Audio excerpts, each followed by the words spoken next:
So hello everyone and welcome to our meditation. And yesterday's meditation I recommended the word yes as an expression of an affirmation and a confidence in the practice. Today I'd like to offer the word no. And the word no, to say no to something, not this, can be done with love for oneself, love for the situation, not as a hostility towards anything, but a wise caring for the whole situation. And in the context of meditation, some of you have meditated for a long time, and you're probably very familiar with movements of your mind, thoughts and ideas, and maybe even certain attitudes that you have that are not really, don't really serve you or doesn't really serve the world, that they're not healthy, not helpful. In fact, they might be detrimental or a waste of time. And so to recognize that and to say, no, that's not what I'm going to do now. No, thank you. Or not now. Or no, again, no, thank you. It doesn't have to be harsh. It doesn't have to be hostile. It doesn't have to be proof that you're doing something wrong or proof that you're somehow, bad person because your mind has done what it does. The mind does all kinds of things that we don't have to identify with, but we do have the choice to say, I don't have to be involved with that. There's no need to be, if we don't identify, don't live in those thoughts, those attitudes, we can at least, and then we step back and say, no, I don't have to pick that up, I don't have to be involved in that. Not now. No, thank you. And have clarity about this no. And then come back and be with the practice. Be with the practice. And when the mind starts, you see the mind going off to do these other things again, say no in a way where the attitude of the no, the word no, is expressed in a way that feels healthy, that feels caring, that feels friendly to the situation. And so that when you finish saying no, it isn't that you feel like you're harsh or curt or something. You feel, oh yeah, that was good to not choose to go in that direction. There's more valuable things to do. So, to say no to a slumping posture by taking an upright, alert posture, or your equivalent depending on what posture you're in, a posture that evokes a certain kind of healthy alertness in the body. Not tense or stressed, but alert.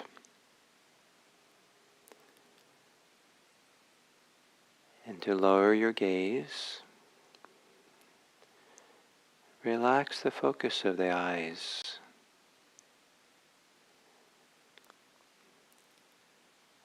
And to gently close the eyes.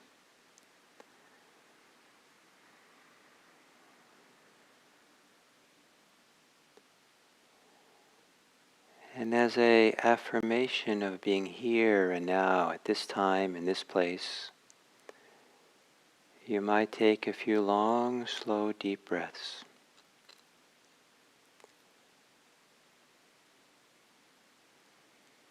Long, slow, deep breaths.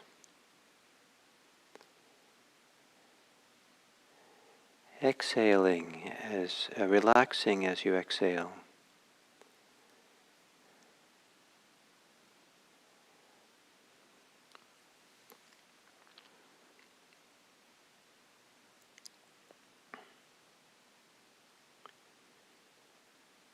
And then letting your breathing return to normal. And it can be an affirmation of being present here and now, to go through your body to relax it. Relax the muscles of your face.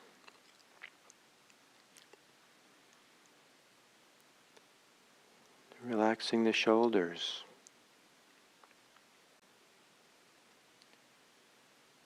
Relaxing the chest, softening in the heart area.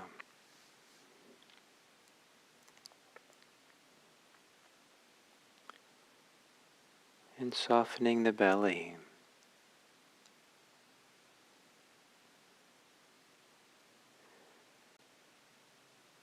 Perhaps as you exhale, relaxing the whole body.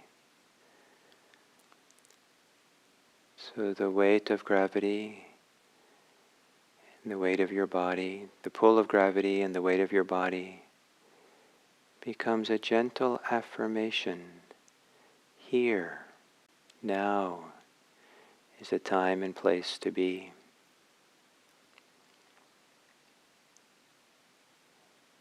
And also maybe relaxing any mental tension, pressure to think. Maybe now is a gentle, no, not now.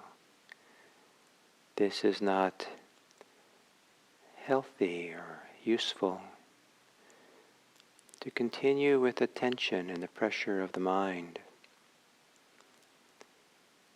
And to whatever degree it's possible, soften and relax the mind.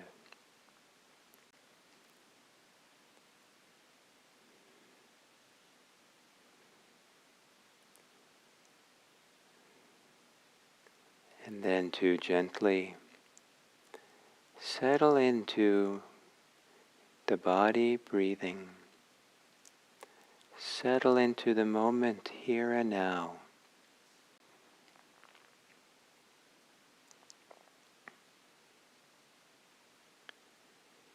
And when you find yourself wandering off in thoughts or having attitudes which are not helpful, see if you can find a loving way to say no. Not now, not this.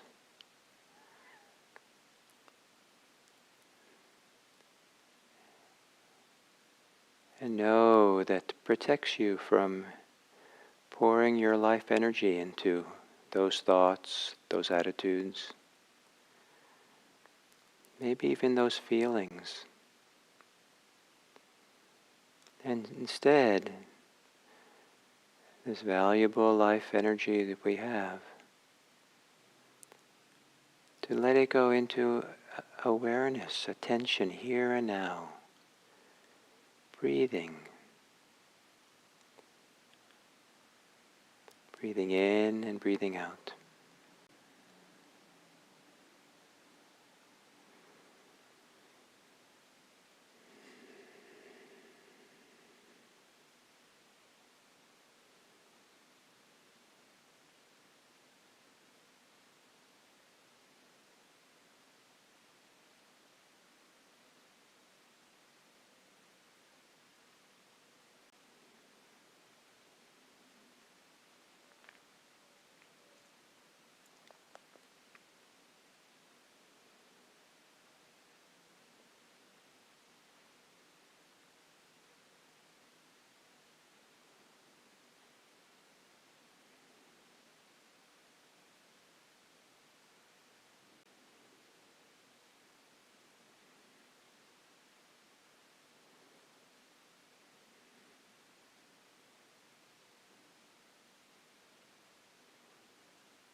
a gentle, loving no to step away from preoccupations, fantasies, attitudes that are not helpful right now.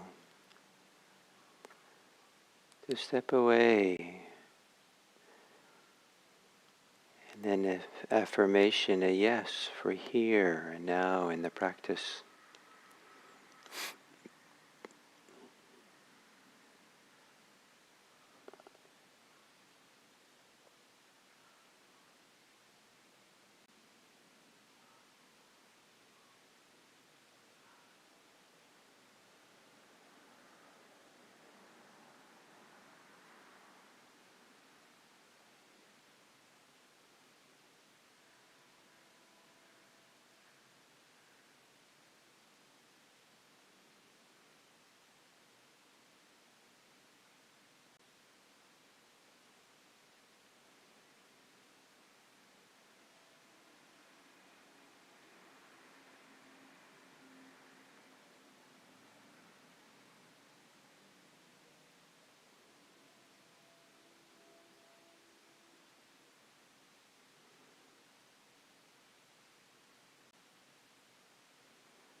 And then as we come to the end of this sitting, to consider how our capacity to say no or not this, capacity to turn away from unhealthy and unhelpful states of mind and activities, how it protects people, others, from our words, our actions that are harmful to ourselves and to others, and how the ability to turn away from harmful tendencies gives us the opportunity to turn towards what is beneficial, to recognize benefit, to recognize, discover where we can meet the world with friendliness and kindness, care, compassion. And so, as we come to the end of this sitting, to do so, to turn our attention now outwards to the people we know and don't know out in the world, people suffering from poverty and war and oppression, racism, hate, and to all people, to wish them well, to wish them to be free of their suffering, internal and external. May all beings be happy. May all beings be safe. May all beings be peaceful. May all beings be free. And may the influence of our meditation, our collectively and individually, spread out into the world today for the welfare and happiness of all.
So today I'm going to talk about the second of the five bindings, the ways that we get bounded up, caught, tied up. And the second of the five untyings, things that loosen us and free us. And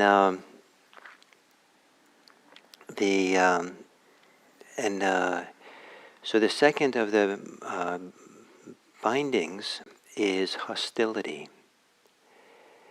And the second of what unbinds us, it's related, it's a complement to that, is to restrain ourselves, to avoid, to turn away from things that are harm-producing.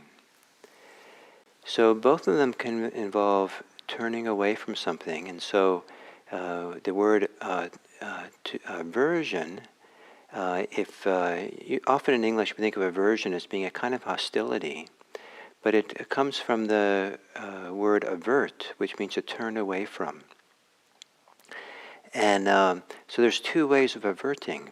There's a way to do the hostility, and there's a way to do it with wisdom and care and a recognition of what really is beneficial here and what is not. And both movements should be known. The hostile one, we should really be able to recognize how it's harmful for us. When we have acts of aversion which are hostile or have ill will as part of it, it's considered to be a poison for ourselves, or a way to burn ourselves. Like you put your hand in a fire, you burn yourself. Put your hand in the fire of hostility, and you get burned. And sometimes hostility or ill will can feel justified. Sometimes it can feel good. There's like power there. There's energy there. Sometimes there's a very strong affirmation of conceit, of self-concern, of identity in creating a strong sense of separation, like that's wrong, that's bad. In one form it takes is in racism, where there's hostility towards another race, and in having that hostility, it's an affirmation of my specialness, that I'm special, that I'm something good, and kind of creating an identity in opposition to other people.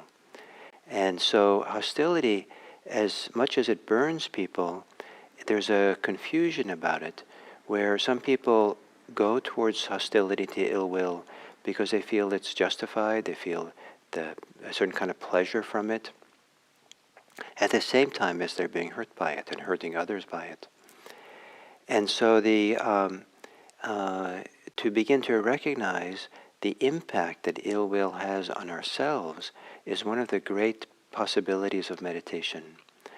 Resentment is a kind of ill will towards others that when you sit and meditate, you feel how much it harms oneself. In fact, when you're sitting in meditation, to be simmering in resentment, is clearly you're not causing any harm to the person you're resenting. In some ways, if you've been hurt by someone else, you're enabling that hurtful behavior to hurt you even more and more, because you're kind of repeating and reinforcing the pain of resentment in a way that is, continues the hurt. I don't want to diminish the importance of care and attention to things like resentment. I don't want to diminish the fact that people do things that are wrong, that cause us to have ill will or resentment or hostility towards others. What I'd like to say is it doesn't justify the wrong. It just means that what I'm trying to say is there's a better way.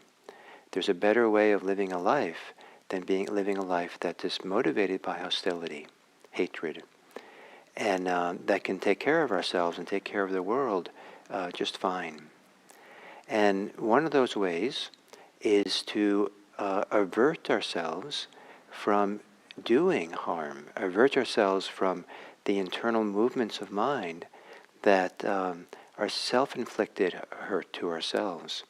So, for example, the poison, the fire of hostility harms ourselves. Sometimes hostility is directed towards ourselves, and people can be very critical to themselves. And so this kind of behavior is something to avert oneself from, to say, no, I don't need to do this. This is not useful, helpful, healthy to do. No, thank you. And some of the ways in which this healthy averting is done in Buddhist practice, that traditionally is a very strong emphasis on is the practice of restraint. That we hold our tongue, we hold our physically our body in such a way that we don't punch anyone out. We don't do anything physically with our body that will harm anybody else. And restraining this way requires mindfulness, and it strengthens the mindfulness muscle. It can require a lot of commitment to really kind of track oneself and stay present and not speak, not blurt something out that's hostile. No, I'm not going to speak. I'm not going to say that. And so to practice of restraint, the practice of avoiding, abstaining.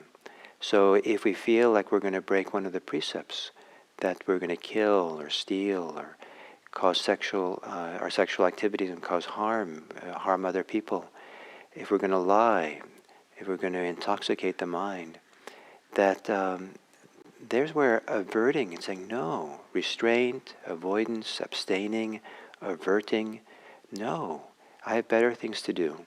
This is not useful. This is not going in a good way. And there's a lot of inner strength that can be built up in restraint, in avoiding, in turning away. It can be something as simple as avoiding opening up the refrigerator to have a snack when you don't need a snack. You've had plenty of snacks. You know it's not useful to have more.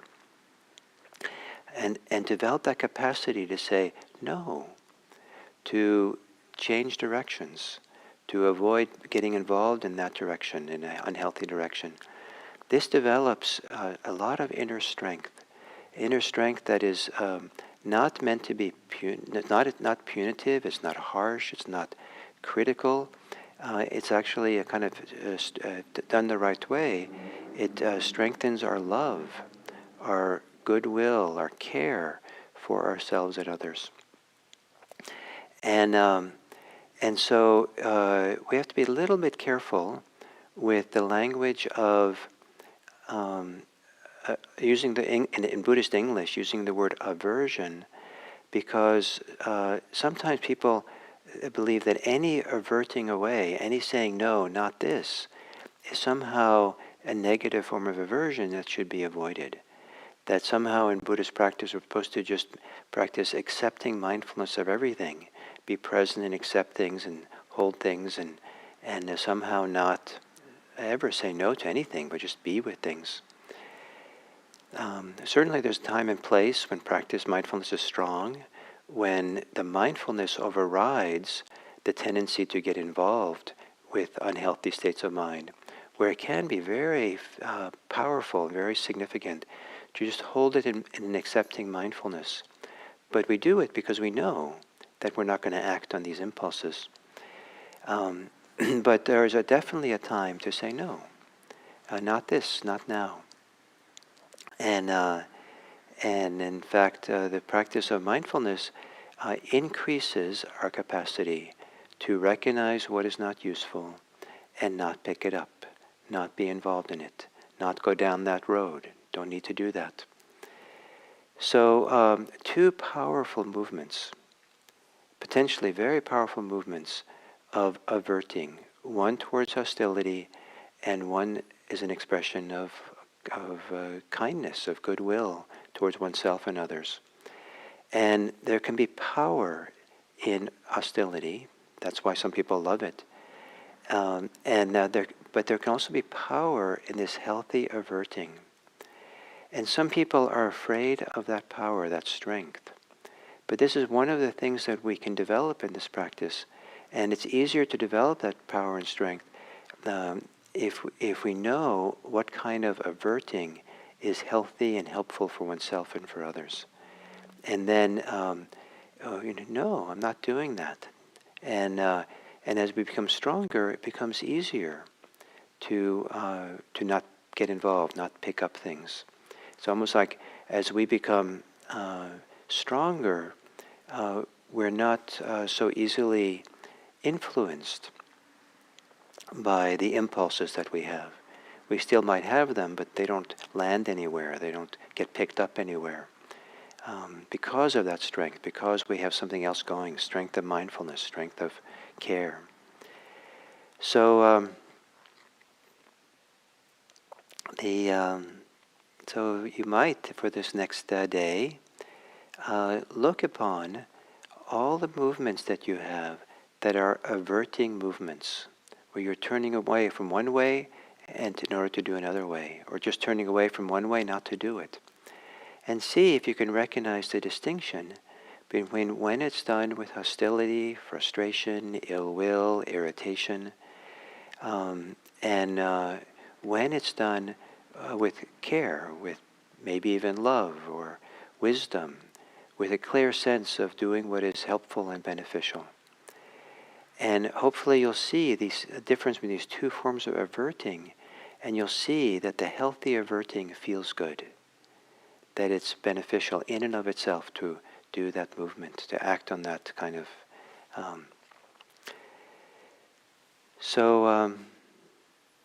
I hope you enjoy a day of healthy averting and the study of how this works for you. Thank you.